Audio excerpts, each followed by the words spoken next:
Hello, Slady youth, Slady youth families. Hope that you're doing well wherever you are, whenever you watch this video. Well, before I get started with this, there's something really important I need to address. Hold on.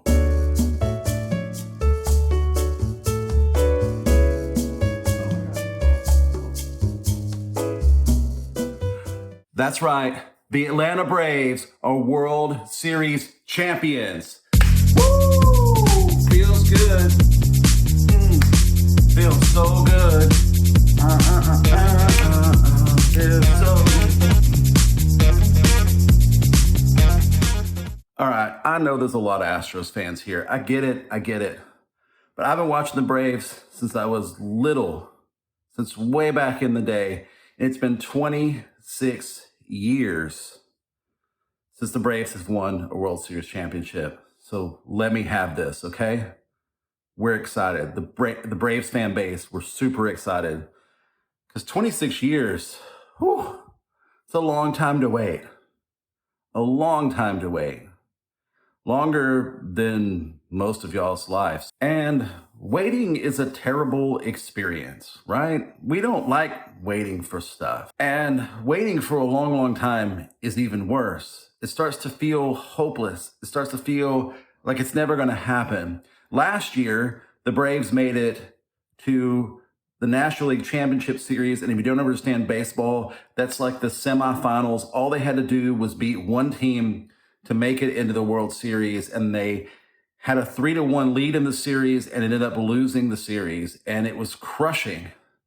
It was heartbreaking. We've all been there, right? We think we've got our sights set on what we want to do and where we're going to go, and it gets taken away from us. And it's a human experience we all have to go through.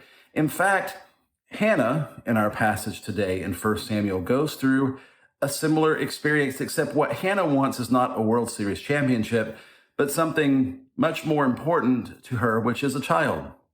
She would like to have a child. You see, she's married to a man who has 2 wives. The other wife has plenty of children. She has none.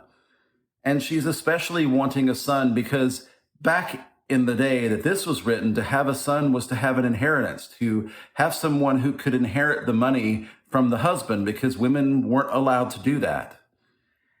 And if her husband was to die, no matter how much he loved Hannah, she would be left with nothing and at the mercy of the other wife who made fun of her for not having sons. So that she's not going to help, right? So Hannah is left with really nothing to rely on except God. So she takes her prayer to God, and she's praying so hard that the priest who's there thinks that she's drunk. Now, I don't know about you, if you've ever prayed that hard. I know I've prayed that hard a couple of times in life, where I just poured my heart out to God. And that's a thing that reaches down into the depths of who we are. It reaches down into our brokenheartedness. When we can pour all of that out to God, I think that is a depth of faith that many of us don't ever experience. And if you've never experienced that sort of situation in your life, that you feel that way, I'm glad that you are blessed. But some of us have gone through that. And I think this story is important to illustrate that it's okay to do that, because God hears Hannah and gives Hannah the son that she wanted. Now, the interesting part about Hannah and her son is that Hannah prays so hard that she's willing to give up the son that she would have to God, to be a dedicated servant of God, which would mean that he wouldn't inherit his father's wealth. She so much wants this son that she's willing to give up everything for it, and she pours that out to God. I think many of us modern Christians are really not willing to pour out our hearts to God in this way, to pray hard enough that people around us are concerned. We're too used to putting on that perfect mask of saying that everything's okay when someone asks us how we're doing. We dodge, we avoid, we sweep under the rug. But God knows. God sees.